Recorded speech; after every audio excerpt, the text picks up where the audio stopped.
শেরপুরের নালিতাবাড়িতে নলকূপ খনন করতে গিয়ে প্রাকৃতিক গ্যাসের সন্ধান মিলেছে। আর সেই গ্যাসেই চলছে স্থানীয় 10টি বাড়ির রান্নাবান্না। হঠাৎ করে পানির বদলে গ্যাস বের হওয়ায় একদিকে যেমন চলছে উচ্ছ্বাস, অন্যদিকে দুর্ঘটনার শঙ্কায় স্থানীয়রা। ঊর্ধ্বতন কর্তৃপক্ষের সঙ্গে কথা বলে প্রয়োজনীয় ব্যবস্থার কথা জানিয়েছে স্থানীয় প্রশাসন।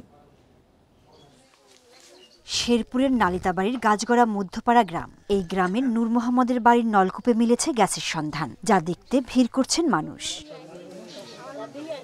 নূর মোহাম্মদ জানান, 14 অক্টোবর সাবমার্সিবল পাম্প বসানোর জন্য 1.5 ইঞ্চি পাইপ দিয়ে বোরিং করতে যায় শ্রমিকরা। এ সময় 55 ফুট গভীরে পাইপ বসানোর পরই উপরে উঠে আসে। এরপর বের হতে থাকে গ্যাস। বাড়ির অন্য আরো 2 জায়গায় 45 ও 40 ফুট খনন করলেও সেখান থেকেও গ্যাসের দেখা মেলে। খোঁচা দিয়ে যে আগুন আসলে জ্বলতেছে, যাও যাও করে জ্বলে। জ্বলার পরে মনে করেন 2 ফ্যামিলির মনে করেন রান্না বাড়া হইতেছে, 24 ঘন্টা রান্না বাড়া হইতেছে, পাকশাক করে খাইতেছে, এলাকার লোকজন আয় দেখতেছে। মিস্ত্রিরা কই এই জায়গায় বোর্ডিং হইতো না, এই গ্যাসের সন্ধান পাওয়া যাচ্ছে। 15 অক্টোবর থেকে সেই গ্যাসে প্রতিদিনই রান্না করছেন নূর মোহাম্মদের পরিবার সহ আশপাশের মানুষ। বিনামূল্যে গ্যাসে রান্না করতে পেরে খুশি তারা। 5-10 দিন ধরে গ্যাস বাড়ছে, বেহে খালি গ্যাস বাড়ছে, পোলাপানে আগুন জ্বালায়, হ্যাঁ আগুন জ্বলে, মেস কুচা দেয়। ও নাই যে রান্না বান্না আমরা করতেছি 6-7 জনে মিল্লা। ঊর্ধ্বতন কর্তৃপক্ষের সঙ্গে কথা বলার পর প্রয়োজনীয় ব্যবস্থার আশ্বাস দিয়েছে প্রশাসন। তো এই বিষয়ে আমরা স্থানীয় যে কর্তৃপক্ষ আছে, আমাদের গ্যাস তদন্তকারী যে কর্তৃপক্ষ, তিতাস গ্যাসের মাধ্যমে আমরা খোঁজখবর নেওয়ার জন্য আমরা তাদেরকে জানিয়েছি। আর দ্বিতীয় যে বিষয়টি, যদি এখানে গ্যাসের প্রাপ্যতা সঠিক পাওয়া যায়, সেক্ষেত্রে আমরা পরবর্তী প্রয়োজনীয় ব্যবস্থা গ্রহণ করব। গাছগড়া গ্রামে অনিরাপদভাবে গ্যাস বের হওয়া নিয়ে শঙ্কায় স্থানীয়রা। যে কোনো মুহূর্তে ঘটতে পারে দুর্ঘটনা, তাই দ্রুত প্রয়োজনীয় ব্যবস্থা নেয়ার দাবি তাদের। Independent news. আরও জানাতে শেরপুর থেকে যুক্ত হচ্ছেন সহকর্মী মিরাজ উদ্দিন। মিরাজ, এভাবে গ্যাস ব্যবহার করা তো ঝুঁকিপূর্ণ। বিশেষজ্ঞরা এই বিষয়ে কি বলছেন? প্রশাসন থেকে এখন পর্যন্ত কোনো উদ্যোগ নেওয়া হয়েছে কিনা? হ্যাঁ, আপনি যে কথাটা বলতেছিলেন, শেরপুরের নালিতাবাড়ি রূপনারায়ণকুড়া ইউনিয়নের গাছগড়া গ্রামের নূর মোহাম্মদের বাড়িতে একটা সাবমার্সিবল পাম্প বসানোর সময় কিন্তু আসলে এই গ্যাসের অনুসন্ধানটা পাওয়া যায়। আমরা এখানে কথা বলেছি এই এলাকার লোকজনের সাথে এবং কৃষক নূর মোহাম্মদের সাথে কথা বলেছি। তিনি যেটা জানিয়েছেন যে আসলে তিনি এই সাবমার্সিবল পাম্পটা একটা গভীর নলকূপ। আপনার এই এলাকায়, বিশেষ করে পাহাড়ি এলাকায়, এখানে অগভীর নলকূপ দিয়ে পানি উঠানো এই শুকনো মৌসুমে আসলে উঠানো সম্ভব না, যে কারণে তারা বেশি টাকা খরচ করে কিন্তু এই সাবমার্সিবল পাম্পটা তারা বসাইতেছিল। ঠিক এই সময় যখন 55 ফুট গভীরে যখন যায়, তখনই কিন্তু আসলে সেখান থেকে গ্যাস উঠতে থাকে। আর এরপর থেকে কিন্তু আসলে মূলত তিনি অন্তত 4টি জায়গা বদল করেছেন। এরপরও প্রত্যেকটা জায়গা থেকে কিন্তু গ্যাস উঠেছে এবং পরবর্তী সময়ে যখন দেখা গেছে যে এই গ্যাস করে দিয়েছেন। আমি আরেকটা বিষয়, এখানকার কর্মকর্তাদের সাথে কথা বলেছি এবং এই নূর মোহাম্মদ সব প্রতিবেশী যারা রয়েছে এলাকার লোকজনের সাথে কথা বলেছি। তারা যেটা জানিয়েছেন যে এখন পর্যন্ত আসলে সরকারিভাবে বা কোনো কর্মকর্তা তাদের এই জায়গায় পরিদর্শন করেন নাই। তবে মিডিয়ার কর্মীদের কাছ থেকে ইতিমধ্যেই কিন্তু গণমাধ্যম কর্মীদের কাছ থেকে ইতিমধ্যেই উপজেলা প্রশাসন বিষয়টা জানতে পেরেছেন এবং তিনি যেটা জানিয়েছেন যে তারা ইতিমধ্যে ঊর্ধ্বতন কর্মকর্তাদেরকে বিষয়টা অবগত করিয়েছেন। বিশেষ করে জ্বালানি মন্ত্রণালয়ে তিনি ইতিমধ্যে জানিয়েছেন এবং সেখান থেকে বিশেষজ্ঞ টিম আসার পরে এটা পরীক্ষা করে দেখা হবে এখানে আসলে মূলত কি পরিমাণ গ্যাস রয়েছে বা গ্যাসের পরিধিটা কতটুকু। এই বিষয়টা তারা যাচাই বাছাই করার পর পরবর্তী পদক্ষেপ গ্রহণ করবেন বলে আমাদেরকে জানিয়েছেন। পাশাপাশি আরেকটা বিষয়, যে এই এলাকায় অনেকেই আমরা জিজ্ঞেস করেছি আপনাদের টিউবওয়েল থেকে এই ধরনের গ্যাস আসলে বের হয়েছে কিনা। প্রকৃতপক্ষে এই এলাকাটা দরিদ্র লোকের সংখ্যাটা বেশি এবং সাবমার্সিবল পাম্প আসলে অন্যান্য জায়গায় এখানে বসানো হয় না, যে কারণে আজকে এই নূর মোহাম্মদ, কৃষক নূর মোহাম্মদ যখন এই সাবমার্সিবল পাম্পটা বসিয়েছে, সেখান থেকে কিন্তু আসলে গ্যাসের সন্ধানটা তারা পেয়েছে। আর অগভীর নলকূপ বা টিউবওয়েল থেকে আসলে এই গ্যাসটা পাওয়া যায় না। এখন পর্যন্ত আমরা যতটুকু জানি অন্তত 10টি পরিবার এই গ্যাস দিয়ে কিন্তু রান্নাবান্নার কাজ করতেছে এবং এটা একটা ঝুঁকিপূর্ণ অবস্থা। এখানকার লোকজনও কিন্তু বলেছেন যে ঝুঁকিপূর্ণ একটা অবস্থা। এই অবস্থা থেকে পরিত্রাণ পেতে হলে এখানকার যে কর্মকর্তা রয়েছে এবং বিশেষজ্ঞ রয়েছে তাদের সহায়তা তারা কামনা করেছেন। পাশাপাশি তাদের আরেকটা চাওয়া হচ্ছে যদি প্রকৃতপক্ষে এর নিচে গ্যাস থাকে, মাটির নিচে গ্যাস থাকে, তাহলে সেটা যেন উত্তোলনের একটা প্রয়োজনীয় পদক্ষেপ গ্রহণ করা হয় এবং সরকারের পক্ষ থেকে যাতে একটা ব্যবস্থা গ্রহণ করা হয়, এই জন্য এই এলাকাবাসী দাবি জানিয়েছেন এবং আমাদেরকে তারা জানিয়েছেন এবং কর্মকর্তাদের সাথে আমরা কথা বলেছি, তারাও আসলে বিষয়টা এখানে লোকালি এটা করা সম্ভব নয় বলে আমাদেরকে জানিয়েছেন এবং ঊর্ধ্বতন কর্মকর্তাদের তারা দ্বারস্থ হয়েছে এবং এই কথাটা গণমাধ্যম কর্মীদেরকে উপজেলা নির্বাহী কর্মকর্তা নিশ্চিত করেছেন। শেরপুর থেকে জানাচ্ছেন সহকর্মী মেরাজউদ্দিন। সিরাজগঞ্জে যমুনা রেল সেতুর পিলারের কয়েক স্থানে সূক্ষ্ম ফাটল দেখা দিয়েছে, চলছে মেরামতের কাজ। তবে এই ঘটনায় ট্রেন চলাচলে কোনো প্রভাব পড়েনি জানিয়েছে কর্তৃপক্ষ। সেতু কর্তৃপক্ষ বলছে রেল সেতুর পশ্চিম প্রান্তে 7 থেকে 8টি পিলারের নিচে ফাটলের স্থানগুলোতে মেরামতের কাজ চলছে। এদিকে পিলারের ফাটলে কয়েকটি ছবি সামাজিক যোগাযোগ মাধ্যমে ছড়িয়ে পড়ায় নানা আলোচনার মধ্যে প্রকল্প ব্যবস্থাপক জানান, নির্মাণ ত্রুটি নয়, বৈরী আবহাওয়ায় এই ধরনের সূক্ষ্ম ফাটল দেখা দিতে পারে। এসব ফাটল স্থাপনার জন্য ক্ষতিকর নয়। রেজিন বা আঠার মিশ্রণ দিয়ে এসব ফাটল মেরামত করা হচ্ছে।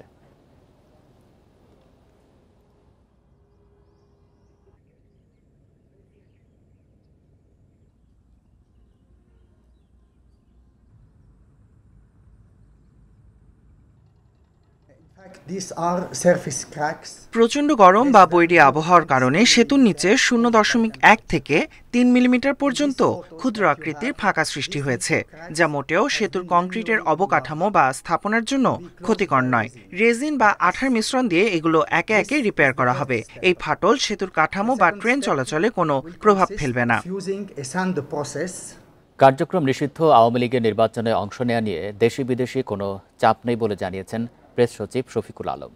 সকালে মাগুরায় নবগঙ্গা পার্ক এলাকায় জুলাই স্মৃতিস্তম্ভে এসব কথা বলেন তিনি।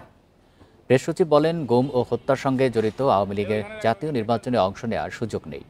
জুলাই সনদে কিছু রাজনৈতিক দল স্বাক্ষর না করার বিষয়ে বলেন, অধিকাংশ দলই একমত। যারা স্বাক্ষর করেনি তাদের মধ্যে কেবল কিছু মতপার্থক্য রয়েছে।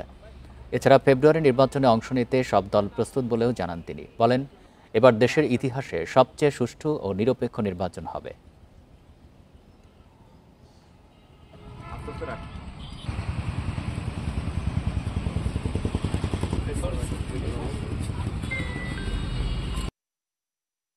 কোনো ধরনের কোনো চাপ নাই, এতে দেশি বিদেশি কোনো ধরনের কোনো চাপ নাই। কেউ আমাদেরকে কেউ বলছেন না যে ওদেরকে ইলেকশনে ইলেকটোরাল প্রসেসে ফিরিয়ে আনো, বরং সবাই বলছেন, অবাক হচ্ছেন যে এত বড় খুন করেছে তারা, এত বড় হত্যাযজ্ঞ করেছে, এখনো পর্যন্ত এরা কোনো রিমোটস বা অনুতপ্ত হচ্ছে না। বগুড়া ও নাটোরের বিভিন্ন স্থানে সড়ক দুর্ঘটনায় হতাহতদের আর্থিক সহায়তা দিয়েছে বিআরটিএ কর্তৃপক্ষ। সকালে বগুড়া ডিসি অফিসে এই অনুষ্ঠানের মাধ্যমে ক্ষতিগ্রস্ত পরিবারের হাতে সহায়তা চেক তুলে দেওয়া হয়। অনুষ্ঠানে উপস্থিত ছিলেন বিআরটিএ চেয়ারম্যান অতিরিক্ত সচিব আবু মমতাজ সাদউদ্দিন আহমেদ। এ দফায় বগুড়া ও নাটোর সড়ক দুর্ঘটনায় নিহত 23 পরিবারের সদস্যদের দেওয়া হয় 1,05,00,000 টাকা, আর আহত একজনকে দেওয়া হয়েছে 1 লাখ টাকা। বিআরটিএ ট্রাস্টি বোর্ডের এই সহায়তা তহবিল থেকে গত 2 বছরে শুধুমাত্র বগুড়াতে দেওয়া হয়েছে প্রায় 2 কোটি টাকা।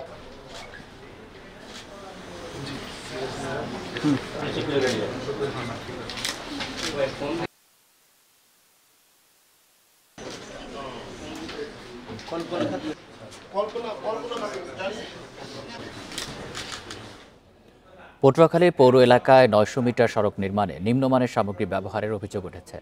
স্থানীয়রা বলছেন, নির্মাণ কাজে ব্যবহার হচ্ছে ইট, খোয়াসহ নিম্নমানের সামগ্রী।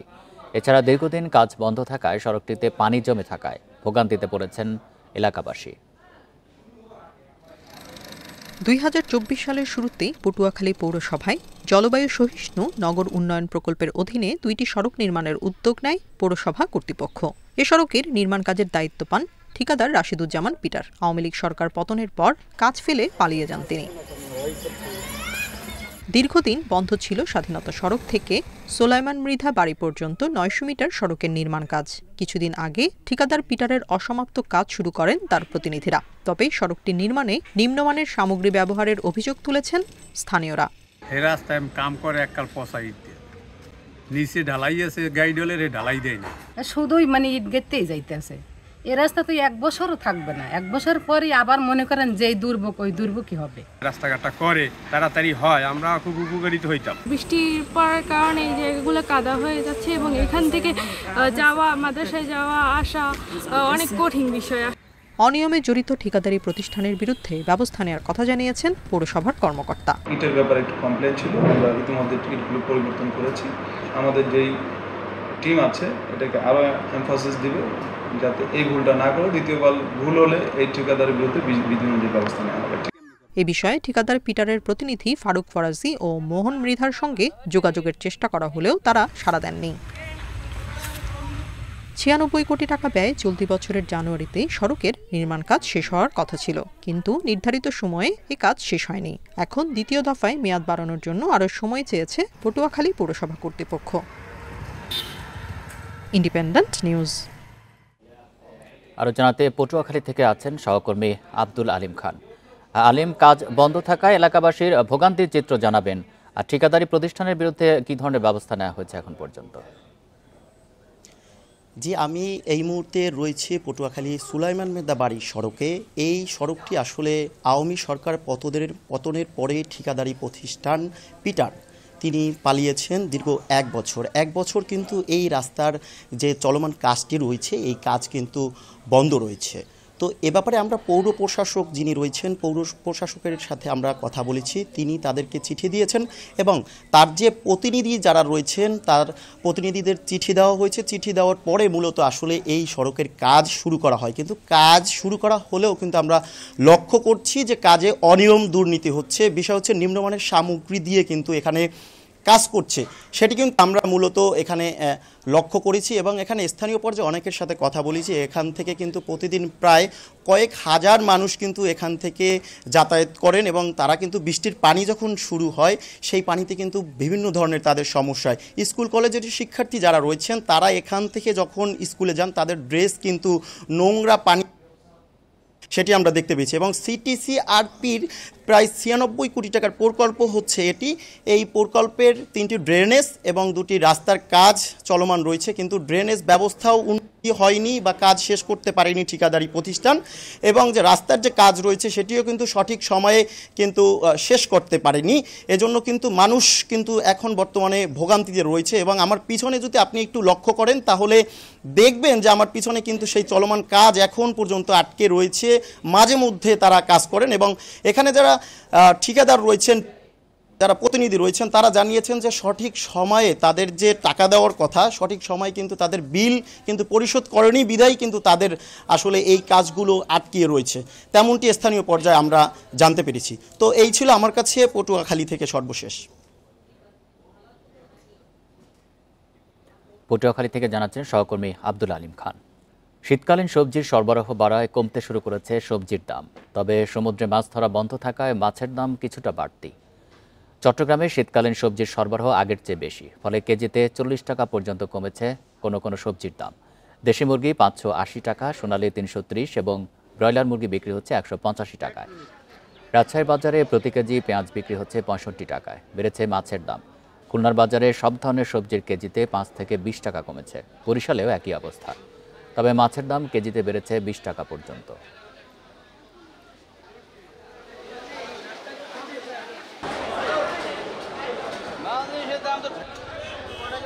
ফুলকপি 80, সিম হলো 160, করলা 80 টাকা, বেগুন 100 টাকা। উঠছে কম, এই জন্য দাম বেশি, আবার আমদানি হয়ে গেলে আবার দাম কমে যায়। ইলিশ ধরা বন্ধের জন্য একটু বেশি আছে মাছের বাজার। এই ইলিশটা উঠলে পরে মাছের আর একটু কমে আসবে। ঢাকার খুচরা বাজারে চাল, ডাল, সয়াবিন তেল সহ বিভিন্ন পণ্যের দাম গত সপ্তাহের মতো থাকলেও সবজির দাম কমেছে। বাজারে আসতে শুরু করেছে শীতের সবজি। শিম, ফুলকপি, বেগুন সহ বিভিন্ন সবজির দাম কেজিতে 10 থেকে 15 টাকা কমেছে। এ সপ্তাহে কমেছে ডিমের দাম, তবে 10 টাকা করে কেজিতে বেড়েছে পোলাওয়ের চালের দাম। শীতের হাওয়া বইছে শহর জুড়ে, জানিয়ে দিচ্ছে ঋতু বদলেছে। সে হাওয়া লেগেছে সবজির বাজারেও। রাজধানীর কাউরান বাজারে সকাল থেকে ক্রেতাদের ভিড়। তাজা শীতের সবজি সাজিয়ে রেখেছেন বিক্রেতারা। দাম কমেছে অধিকাংশ শাকসবজিতে। গত সপ্তাহে সিম বিক্রি হয়েছে 140 থেকে 150 টাকায়, যা শুক্রবার বাজারে 70 থেকে 80 টাকা। ফুলকপি, বাঁধাকপিও গত সপ্তাহের থেকে কমে বিক্রি হচ্ছে 50 থেকে 60 টাকায়। বেগুন গত সপ্তাহে 80 টাকা কেজি বিক্রি হলেও আকার ভেদে বিক্রি হচ্ছে 40 টাকায়। তবে মুরগির দাম রয়েছে স্থিতিশীল। কিছুটা তুলনামূলক কম আছে, যেমন বেগুন, এই যে বরবটি, তুলনামূলক সব সবজি 10 টাকা 20 টাকা কেজিতে কম। বটবড়ি ছিল মনে গত সপ্তাহ 60 টাকা, এখন চলে মনে কর হুদা 40 টাকা। কপি ছিল গত সপ্তাহ 50-60 টাকা, এখন হুদা 30 টাকা। দেশি আসলে তো এটা 20-25 বা 30 টাকা হওয়ার কথা, কিন্তু সেই তুলনায় এখনো হয়নি। ডিমের দাম ডজন প্রতি 5 থেকে 10 টাকা কমলেও শীতের হাওয়া লাগেনি মাছের বাজারে। পোলাওর চালের দাম কেজি প্রতি বেড়েছে 10 টাকা। গত সপ্তাহে একটু বাড়তি ছিল ডিমের দাম, এই সপ্তাহে একটু কমছে। লাল যেমন ছিল 40-45 টাকা বিক্রি করছি, এই সপ্তাহে যেমন 30 টাকা চলে আসছে। যেহেতু ইলিশ মাছ নাই, এই জন্য মাছের দামটা একটু বেশি। এই যেমন ট্যাংরা মাছ 600 টাকা কেজি, শিং মাছ 500 টাকা কেজি, দেশি কই মাছ 800 টাকা কেজি। শুক্রবার হিসাবে মাছের দাম 10 টাকা মনে করেন যে একটু বাড়তি। পোলাও চালের দাম বাড়ছে একটু 120 টাকা, গত সপ্তাহ ছিল 10 টাকা, এই সপ্তাহে 120 টাকা। বিক্রেতারা বলছেন শীত যত বাড়বে সবজির সরবরাহ তত বাড়তে থাকবে, কমবে সবজির দাম। ক্রেতাদের দাবি সবজি সহ বিভিন্ন পণ্য নিয়ে যেন কেউ কারসাজি করতে না পারে, সেদিকে প্রশাসনকে তৎপর হতে হবে। Mamunur Rahman, independent news, Dhaka. চলতি মাসের শুরুতে বৃষ্টির কারণে রাজবাড়ীতে আগাম মুড়িকাটা পেঁয়াজ আবাদে কিছুটা দেরি হয়েছে, তবে ভালো ফলনের আশা করা হচ্ছে। গত বছর থেকে এবছর আবাদ খরচ কম হওয়ায় লাভের আশা করছেন চাষিরা। পেঁয়াজ উৎপাদনে দেশের তৃতীয় অবস্থানে রাজবাড়ী। সারা দেশের 14% পেঁয়াজ এই জেলায় আবাদ হয়। সেপ্টেম্বরের শেষ সপ্তাহ ও অক্টোবরের প্রথম সপ্তাহের মধ্যে আগাম মুড়িকাটা পেঁয়াজ আবাদ শুরু করে চাষিরা। মুড়িকাটা পেঁয়াজ রোপণের 90 দিনের মধ্যে ফলন তোলা যায়, কিন্তু এবার কয়েক দফা বৃষ্টির কারণে দেরিতে পেঁয়াজ আবাদ শুরু হয়েছে। তবে ভালো ফলনের আশা করছে চাষিরা। পিছিয়ে আছে তাতে 10 দিন আগপাশ আছে, এই 10 দিন আগে লাগা হলে একটু ফলনটা একটু আরো সময় ভালো ছিল। এরপরও আমাদের লস গেলে তো আমাদের সব বুলাস। আর এই বৃষ্টি বাদলে যে ক্ষতিগুলো করছি, আমরা তো আরো নাগা এগিয়ে যাই। কৃষকরা বলছেন এবছর মুড়িকাটা পেঁয়াজ চাষে খরচ কমেছে। গতবার প্রতি বিঘায় খরচ পড়েছে 1 লাখ টাকা। এবছর বীজ পেঁয়াজের দাম কম হওয়ায় বিঘায় খরচ পড়েছে 30 থেকে 40 হাজার টাকা। পর্যাপ্ত সার না পাওয়ায় বাড়তি দামে কিনতে হচ্ছে অভিযোগ চাষিদের। 35,000 টাকা বিঘে প্রতি খরচ হইতেছে সার ওষুধ দিয়ে, কিন্তু যদি এইভাবে থাকে দাম, তাহলে পরে ধরেন আশা করা যায় যে খরচটা উঠবে। বর্তমানে হামদিরা বাজার আছে 3,000 3,500 গুটি কিনতেছি। এখন এই যে কিভাবে ফলন হবি আর কিভাবে হবি বাজার, এটা তো বলতে পারতেছি না। বৃষ্টির কারণে মুড়িকাটা পেঁয়াজ রোপণ কিছুটা দেরিতে হলেও উৎপাদনের লক্ষ্যমাত্রা পূরণের আশা করছে কৃষি বিভাগ। সার সরবরাহের ব্যাপারেও আমরা সচেতন আছি। কোথাও কিছু দামের এদিক ওদিক হলেও আমরা কৃষকদেরকে বলছি না, সরকারি দরে সার নিতে হবে, এবং ডিলারদের কড়া নজরে রাখতেছি যাতে সঠিক মূল্যে সঠিকভাবে কৃষক সার এবং অন্যান্য উপকরণ পেয়ে মুড়িকাটা পেয়ে সফলভাবে করতে পারে। এবছর জেলায় 5,700 হেক্টর জমিতে মুড়িকাটা পেঁয়াজের আবাদ হবে। উৎপাদন লক্ষ্যমাত্রা 50,000 মেট্রিক টন। Independent news. লালমনিরহাটে পাটগ্রামে অবৈধভাবে বিক্রি করতে অন্য জেলায় পাচারের সময় 700 বস্তা সার আটক করেছে এলাকাবাসী। দুপুরে উপজেলার বাইপাস সড়ক এলাকায় এই ঘটনা ঘটে। স্থানীয়রা জানায় উপজেলার শ্রীরামপুর ইউনিয়নের সার ডিলার ফারুক হোসেন সরকারি বরাদ্দের সার অতিরিক্ত দামে বিক্রি করতে ভ্যানে করে বিভিন্ন খুচরা বিক্রেতার কাছে পাঠাচ্ছিলেন। বিষয়টি টের পেয়ে স্থানীয়রা সারগুলো আটক করেন। খবর পেয়ে পাটগ্রাম থানা পুলিশ ঘটনাস্থলে পৌঁছে 700 বস্তা সার জব্দ করে। পরে সেখানে যান উপজেলা নির্বাহী কর্মকর্তা উত্তম কুমার দাস। বিষয়টি তদন্ত করে এর সত্যতা পাওয়ায় ডিলার ফারুক হোসেনকে 30,000 টাকা জরিমানা করা হয়। জব্দ করা হয় সার ইউনিয়নের কৃষকদের মাঝে বিতরণ করা হবে বলেও জানান উপজেলা নির্বাহী কর্মকর্তা।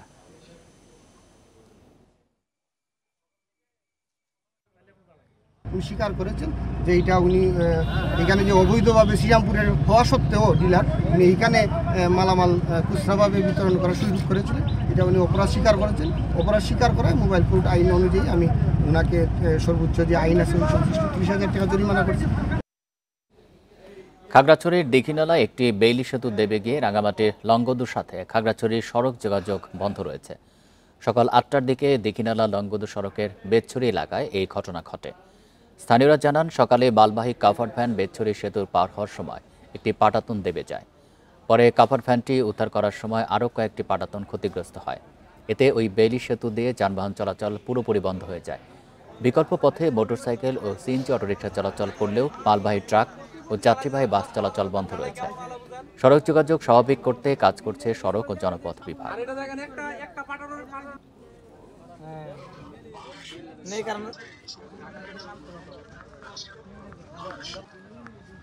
একটু ভালো করে প্রতিবেদন করেন।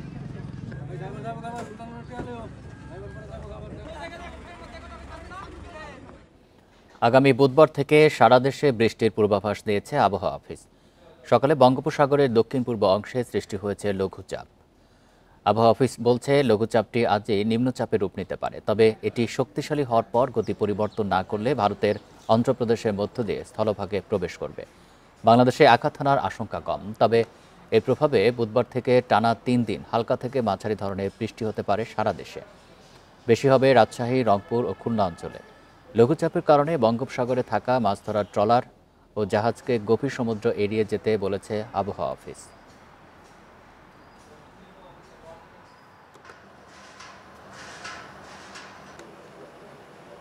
দক্ষিণ পূর্ব বঙ্গোপসাগরে একটি লঘুচাপ তৈরি হয়েছে, যেটা পরবর্তীতে আরও ঘনীভূত হতে পারে এবং এটা নিম্নচাপ বা ঘূর্ণিঝড়ের রূপ নেওয়ার সম্ভাবনা রয়েছে।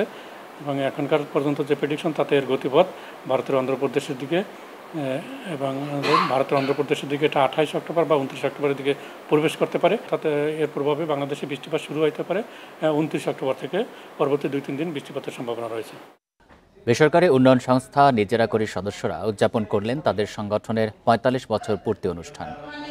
বগুড়া সদর উপজেলায় রনুকোলায় সংগঠনের করুণাময়ী মিলনায়তনে বর্ষপূর্তির অনুষ্ঠানে প্রধান অতিথি ছিলেন মানবাধিকার কর্মী ও সাবেক তত্ত্বাবধায়ক সরকারের উপদেষ্টা সুলতানা কামাল।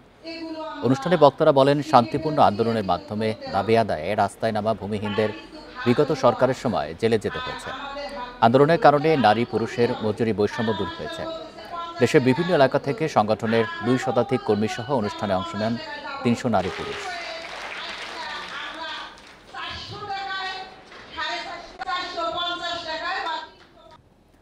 বাণিজ্যিকভাবে নয়, দেশের ইতিহাস ঐতিহ্যকে পরবর্তী প্রজন্মের কাছে তুলে ধরতে পরীক্ষামূলকভাবে চালু হয়েছে প্যাডেল স্টিমার PS মাহসুদ। সকালে রাজধানীর সদরঘাটে ঢাকা মুন্সিগঞ্জ রুটে এই যাত্রার উদ্বোধন করেন নৌপরিবহন উপদেষ্টা সাখাওয়াত হোসেন।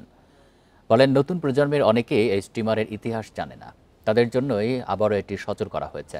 স্টিমারটির সংস্কারে ব্যয় হয়েছে আনুমানিক 2.5 কোটি টাকা। সপ্তাহে একদিন এটি ঢাকা, চাঁদপুর, বরিশাল রুটে চলাচল করবে। রাষ্ট্রীয় মালিকানাধীন বাকি 3টি স্টিমারও সংস্কারের কাজ চলছে।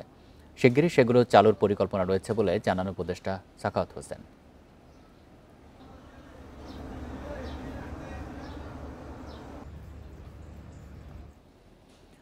ঝালকাঠির কাঠালিয়ায় শুরু হয়েছে 5 দিনব্যাপী মেলা। কালীপূজা উপলক্ষে আয়োজিত ঐতিহ্যবাহী এই মেলায় রয়েছে কয়েক উপজেলার মানুষের জমজমাট উপস্থিতি। হাজারো রকমের পণ্যের পসরা সাজিয়ে বসেছে শত শত দোকান, রয়েছে কবি ও রয়ানি গানের আয়োজন। দর্শনার্থীরা জানান, এখানে কম দামে বিভিন্ন জিনিসপত্র পাওয়া যায় বলে আশেপাশের গ্রাম থেকে অনেকেই আসেন এই মেলায়। 5 দিনের এই মেলায় গভীর রাত পর্যন্ত চলে কেনাকাটা। মেলা কমিটি জানায়, প্রতি বছরই বাড়ছে এর পরিধি। আগামীতে মেলার সময় বাড়ানো হলে আরও জমজমাট হবে মেলা।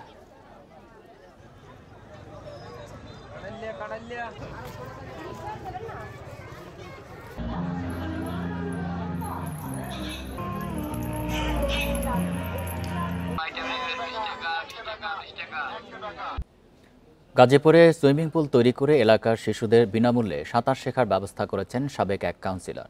এই উদ্যোগকে স্বাগত জানিয়েছেন স্থানীয়রা। সকালে ব্যতিক্রমে এই উদ্যোগের উদ্বোধন করা হয়। ছোট শিশুরা বিনামূল্যে এই সুইমিং পুলে সাঁতার শেখার সুযোগ পাবে। স্থানীয়রা বলছেন, শিল্প এলাকা অধ্যুষিত গাজীপুরে জলাশয় ভরাট হওয়ায় সাঁতার শেখার সুযোগ কমে গেছে, ফলে সাঁতার না জানায় ঘটছে দুর্ঘটনা। নতুন সুইমিং পুল হওয়ায় কোমলমতি শিশুরা বিনামূল্যে এখানে সাঁতার শিখতে পারবে। 15 লাখ টাকা ব্যয়ে নির্মিত এই সুইমিং পুলে ছেলে ও মেয়েদের জন্য আলাদা প্রশিক্ষকের মাধ্যমে প্রতিদিন নিয়মিতভাবে সাঁতার প্রশিক্ষণ পরিচালিত হবে বলে জানিয়েছেন আয়োজকেরা।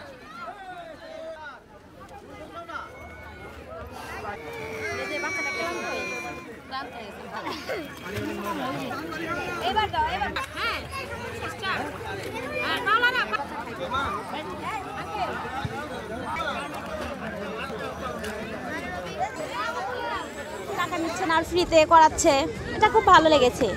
এই জন্য আমার ছেলেকে সাঁতার কাটানোর জন্য নিয়ে আসছে। বিভিন্ন জায়গায় শুনবেন যে পানিতে ডুবে অনেক মানুষ মারা যাচ্ছে, এই জন্য আমার বাচ্চারা এখানে সাঁতার শেখানোর জন্য নিয়ে আসছে। এই যে কোমলমতি শিশুরা, না তাদের খেলার জায়গা আছে না তাদের সাঁতার শেখার জায়গা আছে।